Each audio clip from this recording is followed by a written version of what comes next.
Good morning, good morning student. आप अध्ययन गुरु classes में आर्यन सर के साथ में आपका बहुत बहुत मोस्ट वेलकम। जैसा कि आप पिछले क्लासेस में सॉल्यूशन टॉपिक को अच्छे से क्लियर कर रहे थे और सॉल्यूशन में बहुत सारी चीज़ें आपको पिछले क्लासेस में क्लियर कराई थी। कंसंट्रेशन ऑफ सॉल्यूशन क्लियर कराया था, कॉलिगेटिव प्रॉपर्टीज़ को क्लियर कराया था। आज हम डियर स्टूडेंट बात करते हैं कि जो आपके UP board, CBSE, ICSE board और ख़ासकर यूपी बोर्ड जो ऑब्जेक्टिव क्वेश्चन रहते हैं, उन ऑब्जेक्टिव क्वेश्चन की सॉल्यूशन टॉपिक से लेकर के आज हम बात करते हैं। तो हमें आज ये देखना है कि किस तरीके से हम अपने क्वेश्चन को हैंडल करेंगे, क्योंकि इंटरमीडिएट का जो पेपर्स होता है उसमें केमिस्ट्री में 6 मार्क्स के ऑब्जेक्टिव क्वेश्चन रहते हैं और जनरली फिर कोई भी कंपटीशन देते हैं उसमें भी ज़्यादा से ज़्यादा ऑब्जेक्टिव क्वेश्चन रखे जाते हैं। तो ऐसे में हम आज देखते हैं कि कैसे हम ऑब्जेक्टिव क्वेश्चन को क्लियर करेंगे आर्यन सर के साथ में। तो चलते हैं, तो ठीक है, तो हम चलते हैं ऑब्जेक्टिव क्वेश्चन में। क्वेश्चन नंबर 1 देखिएगा, वहाँ पर क्वेश्चन नंबर 1 आपका जो सीरीज में लिखा हुआ दिख रहा होगा, क्वेश्चन नंबर 1, इसे क्लियर कीजिएगा। अब इस क्वेश्चन नंबर 1 में क्वेश्चन दिया गया है, वाष्प दाब में अवनमन सबसे अधिक किसमें होगा? वाष्प दाब में अवनमन सबसे अधिक किसमें होगा? यहाँ पर वाष्प दाब सबसे पहले क्लियर कर लीजिएगा। वेपर प्रेशर ये एक कॉलिगेटिव प्रॉपर्टीज है और सॉल्यूशन की कॉलिगेटिव प्रॉपर्टीज, जैसा कि सॉल्यूशन में हमने क्लियर किया था कि सॉल्यूशन की कॉलिगेटिव प्रॉपर्टी डिपेंड करती हैं number of moles, number of ions पर। कॉलिगेटिव प्रॉपर्टीज डायरेक्टली प्रोपोर्शनल होती हैं नंबर ऑफ आयंस पर। तो यहाँ पर क्वेश्चन हमारा सबसे पहला ये कह रहा है कि वाष्प दाब में अवनमन सबसे अधिक किसमें होगा, जिसमें पहला आपका ऑब्जेक्ट दिया गया है 0.2। यहाँ पर देखिएगा ऑब्जेक्ट हमें क्लियर करना है 0.2 m यूरिया, यही तो लिखा हुआ है पहला ऑब्जेक्ट। सेकंड ऑब्जेक्ट आपका दिया गया है इसमें 0.1 m ग्लूकोज।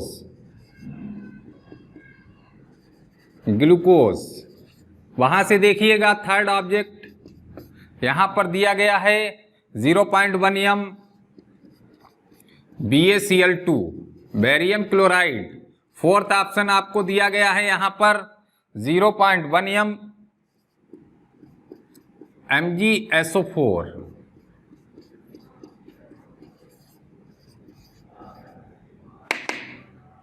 तो ठीक है स्टूडेंट, यहाँ पर 4 ऑब्जेक्ट आपके सामने रखे गए हैं। तो डियर स्टूडेंट, जैसा कि हमने बताया था कॉलिगेटिव प्रॉपर्टीज में जब स्टडी करते हैं तो नंबर ऑफ आयंस देखते हैं और जिसके पास में जितने ज़्यादा से ज़्यादा नंबर ऑफ आयंस होते हैं उसकी कॉलिगेटिव प्रॉपर्टीज सबसे ज़्यादा वही होती है। कॉलिगेटिव प्रॉपर्टीज जिसमें आपका वेपर प्रेशर में lowering osmotic pressure, boiling point में elevation, depression of freezing point, ये 4 कॉलिगेटिव प्रॉपर्टीज होती हैं जैसा कि आपने पहले डिस्कस किया था। तो यहाँ पर सबसे पहले हम चलते हैं यूरिया। यूरिया में नंबर ऑफ आयंस नहीं है।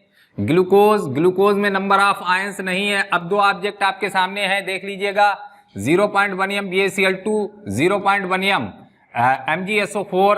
तो यहाँ पर BaCl2 में नंबर ऑफ आयंस काउंट कीजिएगा, Ba2 प्लस 2Cl माइनस। तो यहाँ पर नंबर ऑफ आयंस कितने हो गए? 3, 1A 2A। MgSO4 लिखा हुआ है, MgSO4 में नंबर ऑफ आयंस क्लियर कीजिएगा, Mg2 प्लस SO4 2 माइनस। तो यहाँ पर नंबर ऑफ आयंस कितने आए? 2। एक number of ions Mg2 plus और एक नंबर ऑफ आयंस आपका SO4 2 माइनस। तो देख सकते हैं सबसे ज्यादा नंबर ऑफ आयंस किसमें आ रहे हैं?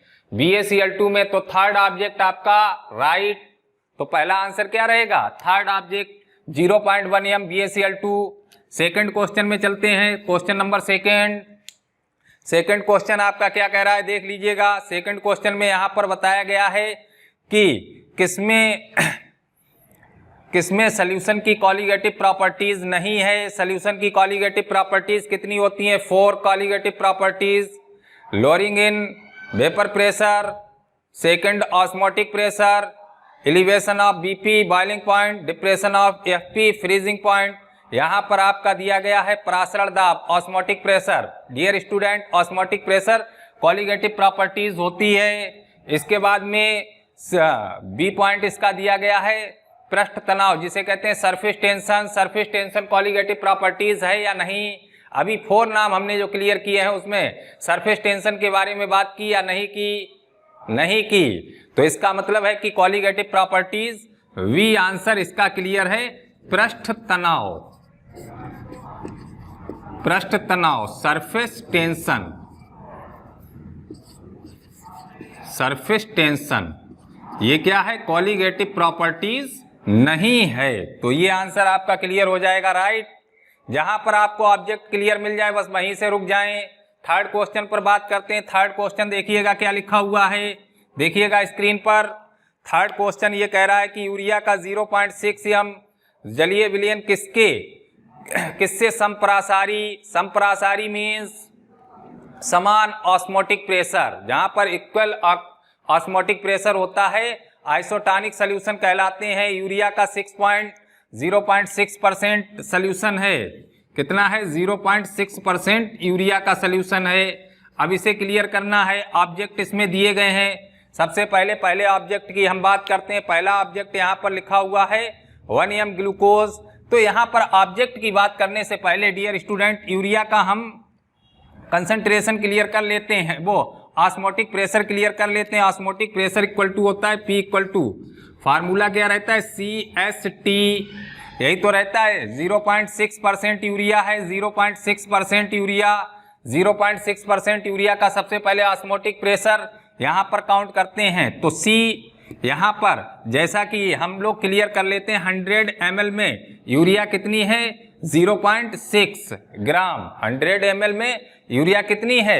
0.6 ग्राम। और C इक्वल टू होता है W/M इंटू V, ये C इक्वल टू होता है। तो यहाँ पर C इक्वल टू हो जाएगा W कितना है? 0.6 यूरिया। यूरिया का मोलेकुलर वेट कितना होता है? 60। कितना होता है? 60 होता है। अब यहाँ पर आपका वॉल्यूम क्लियर करना है।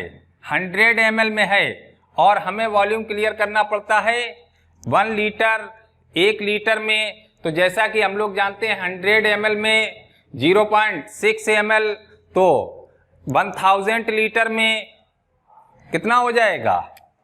तो यहाँ पर जब हम इसका वॉल्यूम 1000 करेंगे, हाँ डियर स्टूडेंट, हम 100 ml में कितना यूरिया क्लियर कर रहे हैं? 0.6 ml। और हमें 1 लीटर में 1 लीटर में क्लियर करना है। 1 लीटर में 1000 ml होते हैं। तो 1000 ml का मतलब हो जाएगा यहाँ पर 1 इंटू 10। सॉल्व करने पर ये चीज आपकी क्लियर हो रही है।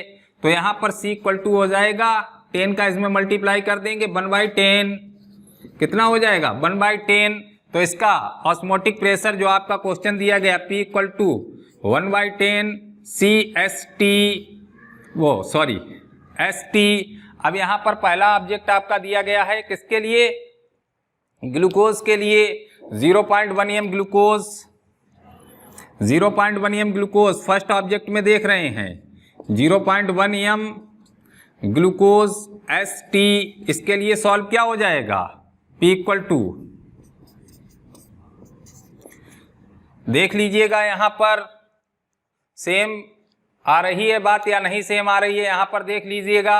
अगर इसे हम क्लियर करें तो यहाँ पर जब इसे हम क्लियर करेंगे तो इसे इस तरीके से भी लिख सकते हैं 0.1 ST।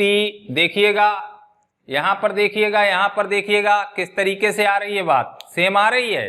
तो इसका मतलब हो गया है हमारा फर्स्ट ऑप्शन यहाँ पर क्लियर आ रहा है। जो फर्स्ट ऑप्शन है वो हमारा क्लियर होगा कि 0.6% यूरिया का आइसोटॉनिक सॉल्यूशन होगा 1/10 ग्लूकोज सॉल्यूशन के, राइट। तो ये आपका थर्ड क्वेश्चन।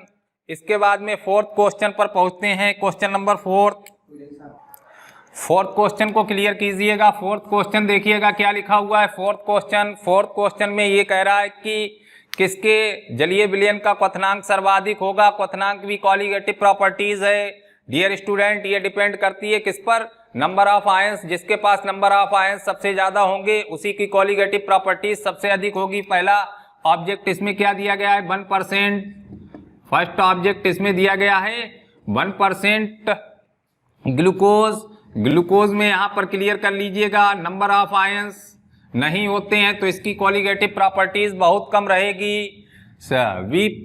बी ऑब्जेक्ट इसमें दिया गया है, क्या चीज देखिएगा, बी ऑब्जेक्ट में 1% सुक्रोज में नंबर ऑफ आयंस नहीं होते हैं तो कॉलिगेटिव प्रॉपर्टीज बहुत कम रहेगी। सी पॉइंट दिया गया है इसमें 1% NaCl में number of ions Na+ Cl- number of ions कितने हैं 2, और डी ऑब्जेक्ट आपका यहां पर क्लियर हो रहा है 1% CaCl2 में Ca2+ 2Cl- number of ions 3, तो सबसे ज्यादा नंबर ऑफ आयंस यहां पर। डियर स्टूडेंट, कॉलिगेटिव प्रॉपर्टीज में आप परमानेंटली ध्यान रखिएगा कि नंबर ऑफ आयंस, तो इसका मतलब है कि हमें आयनिक कंपाउंड्स जो दिए गए उनके बारे में क्लियर करना है, बाद बाकी सारी चीजों को छोड़ देते हैं, उसी में से देख लेते हैं किसमें नंबर ऑफ आयंस ज्यादा हैं। तो नंबर ऑफ आयंस किसमें ज्यादा आए हैं CaCl2 में, तो इसका सही ऑब्जेक्ट आपका क्या रहा है D 1% CaCl2, तो इसका सही ऑब्जेक्ट आया है D 1% CaCl2। नेक्स्ट क्वेश्चन चलाते हैं 5 क्वेश्चन को देखिएगा। 5 क्वेश्चन, BaCl2 NaCl और ग्लूकोज के सम मोलर सोल्यूशन, इनके ऑस्मोटिक प्रेशर परासरण दाब का एक डिक्रीजिंग ऑर्डर, सबसे ज्यादा ऑस्मोटिक प्रेशर किसमें रहता है BaCl2 में, इससे कम NaCl में, और इससे कम होगा किसमें ग्लूकोज में। अब यहाँ पर आप चारों ऑब्जेक्ट में क्लियर कर लीजिएगा, चारों ऑब्जेक्ट में कौन सा ऑब्जेक्ट इस बात को फॉलो करता है देख लीजिएगा यहाँ पर। तो आपका ऑब्जेक्ट कौन सा सही हो गया है, फर्स्ट ऑब्जेक्ट ए, इसका आंसर क्या हो गया ए, फर्स्ट ऑब्जेक्ट, ये आपका राइट होगा। 6 क्वेश्चन में किसके 6 क्वेश्चन क्या लिख रहा है देखिएगा, पढ़िएगा इसे। विलयन जिनके ऑस्मोटिक प्रेशर समान ताप पर समान होते हैं कहलाते हैं, मतलब यहाँ पर कहा गया है कि ऐसे सॉल्यूशन जिनके परासरण दाब समान ताप पर समान रहते हैं तो उन्हें जनरल हम लोग क्या कहते हैं, ऐसे सॉल्यूशन को आइसोटोनिक सॉल्यूशन, समपरासारी सॉल्यूशन क्या कहते हैं, समपरासारी सॉल्यूशन, आइसोटोनिक सॉल्यूशन क्या नाम होता है, समपरासारी विलयन, आइसोटोनिक सॉल्यूशन, इंग्लिश में क्या कहते हैं इसे, आइसोटोनिक सॉल्यूशन। तो आप देख सकते हैं आइसोटोनिक सॉल्यूशन, तो पहला लिखा हुआ है समाकृतिक, गलत, समावयवी, गलत, अतिपरासारी, गलत, डी ऑब्जेक्ट दिया गया है समपरासारी, राइट। तो यहां पर ऑब्जेक्ट आपका कौन सा सही आया, डी ऑब्जेक्ट आपका सही आया है समपरासारी सॉल्यूशन। तो यहां पर समपरासारी सॉल्यूशन की डेफिनेशन आपको क्लियर हो गई होगी अच्छे से कि वे सॉल्यूशन आइसोटोनिक सॉल्यूशन कहलाते हैं जिनके समान ताप पर ऑस्मोटिक प्रेशर भी समान रहते हैं, तो उन्हें आइसोटोनिक सॉल्यूशन कहते हैं। क्वेश्चन नंबर 7 पर चलते हैं। 7 क्वेश्चन क्लियर कीजिएगा। 7 क्वेश्चन क्या दे रहा है, 7 क्वेश्चन यहां पर लिख रहा है 5 लीटर 0.2 m NaOH सॉल्यूशन बनाने के लिए आवश्यक NaOH के मोल्स की नंबर, यहाँ पर NaOH के मोल्स की नंबर, यहाँ पर m मोलरिटी दी गई है, तो फार्मूला क्या रहता है, molarity equal to m equal to n/v, formula क्या रहता है n/v। तो यहाँ पर मोलरिटी देखिएगा कितनी दी है क्वेश्चन में, क्लियर कीजिएगा 2, मोलरिटी कितनी दी गई 2, n/v, वॉल्यूम कितना दे रहा है क्वेश्चन 5 लीटर, तो n equal to 2 × 5 equal to 10, number of moles कितने हो गए हैं 10 मोल्स। अब यहां पर देखिएगा ऑब्जेक्ट ए में 10 दे रहा है, बी में 1 दे रहा है, सी में 5 दे रहा है, डी में 2.5 दे रहा है। कौन सा ऑब्जेक्ट आपका सही हो जाएगा, कौन सा ऑब्जेक्ट, ए ऑब्जेक्ट आपका राइट होगा। तो इसका कौन सा ऑब्जेक्ट आएगा, ए object, right. Next question 8 question को क्लियर कीजिएगा। क्या दे रहा है क्वेश्चन देखिएगा, H3PO4 के 1 m सोल्यूशन की नॉर्मलिटी H3PO4 1 m मोलरिटी दी गई है, नॉर्मलता पूछी जा रही है। तो रिलेशन क्या रहता है फार्मूले में, normality into equivalent weight equal to होता है मोलरिटी इंटू मॉलिक्यूलर वेट। नॉर्मलता गुणे तुल्यांकी भार बराबर मोलरता गुणे अणुभार। तो normality into equivalent weight equal to molarity and into molecular weight. यहाँ पर हमें क्लियर क्या करना है, नॉर्मलिटी क्लियर करना है। तो आपका इक्विवेलेंट वेट यहाँ पर H3PO4 दिया गया है, H3PO4 का मॉलिक्यूलर वेट कितना आया था m। H3PO4 का मॉलिक्यूलर वेट आपने अभी कैलकुलेट किया, कितना मिला था 102। तो इसका इक्वल टू कितना हो जाएगा, यहाँ पर बैलेंसी देख लीजिएगा, बैलेंसी कितनी है 3 है बैलेंसी। तो 102 अपान 3, क्योंकि इक्विवेलेंट वेट मॉलिक्यूलर वेट अपान वैलेंसी। तो वैलेंसी एसिड है, एसिड में वैलेंसी कितनी है, ट्राई बेसिक एसिड है, तो 3 वैलेंसी यहाँ पर बन रही है। तो यहाँ पर आपका हो जाएगा जाकर के 34, इक्विवेलेंट कितना हो गया 34 m। आपका मोलरिटी दी गई है क्वेश्चन में, मोलरिटी कितनी क्वेश्चन दे रहा है 1, और इसका मॉलिक्यूलर वेट कितना लिख रहा है, दे रहा है 102। तो 34 3 से डिवाइड हो जाएगा, n इक्वल टू आपका कितना बन जाएगा यहाँ पर 3। अब यहाँ पर आप क्वेश्चन अपना ऑब्जेक्ट क्लियर करें। ए ऑब्जेक्ट क्या दे रहा है 0.5 n, राइट या रॉन्ग, रॉन्ग, क्योंकि हमारा आंसर कितना आ रहा है 3। तो 0.5 रॉन्ग, पहला ए गलत, बी दे रहा है 1 n रॉन्ग, सी दे रहा है 2 n रॉन्ग, डी दे रहा है 3। तो यहां पर कौन सा आंसर आपका क्लियर हो रहा है, डी। तो राइट आंसर क्या हो गया, डी, ये राइट आंसर हो जाएगा।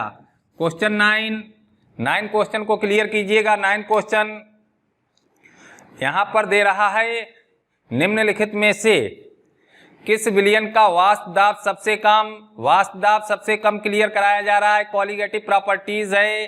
अब यहाँ पर देख लीजिएगा कौन कौन से ऑब्जेक्ट दिए गए हैं। पोटेशियम सल्फेट का फार्मूला क्या होता है K2SO4, पोटेशियम सल्फेट का formula K2SO4, number of ions 2 और 1, तो नंबर ऑफ आयंस इसमें कितने हो गए 3।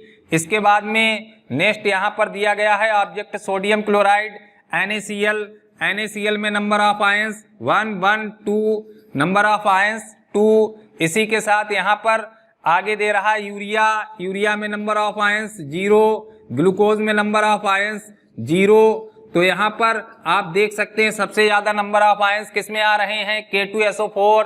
तो वाष्प दाब में अवनमन सबसे ज्यादा किसमें रहेगा, K2SO4 में। तो आपका कौन सा आंसर राइट होगा, ए।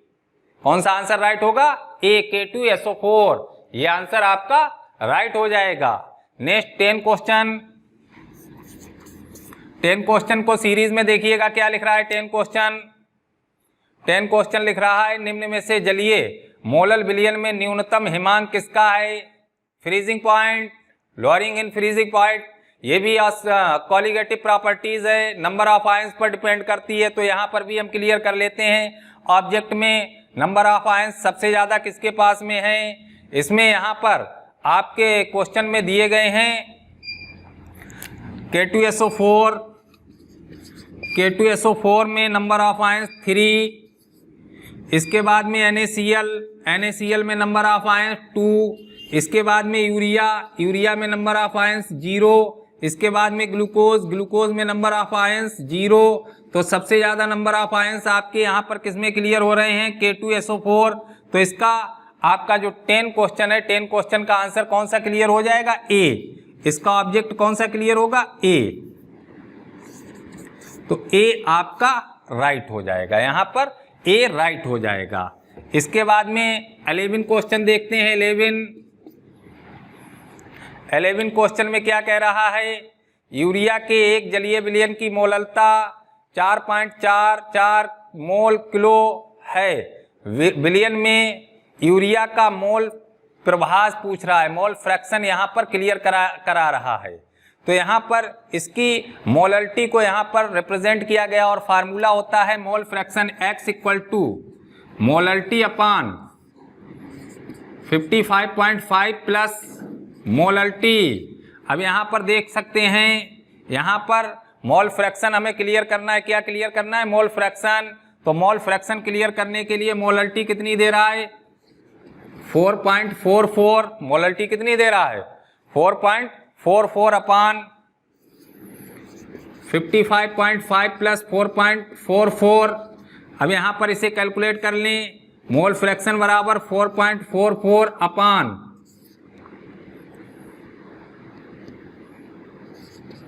59.94। इसे कैलकुलेट कर लें, जल्दी कैलकुलेट करें फ्रैक्शन में। तो यहाँ पर जब हमने सॉल्विंग किया तो सॉल्विंग करने पर मोल फ्रैक्शन कितना आया? 0.074। अब देख सकते हैं, ऑब्जेक्ट क्लियर कीजिएगा। ऑब्जेक्ट ए ऑब्जेक्ट में दिया गया है 0.074, तो इसका मतलब हो गया है हमारा ऑब्जेक्ट ए राइट है। कौन सा ऑब्जेक्ट राइट है? ए ऑब्जेक्ट राइट है, क्योंकि यहाँ पर ये दिया गया है। नेक्स्ट क्वेश्चन 11 Na2CO3 के 0.2 बिलियन के लिए 500 ml के लिए वांछित मात्रा कैलकुलेट करनी है Na2CO3। अब यहाँ पर मोलरिटी दी गई है, तो मोलरिटी के लिए हम यहाँ पर W इक्वल टू फार्मूला लगा लेते हैं। M molarity V volume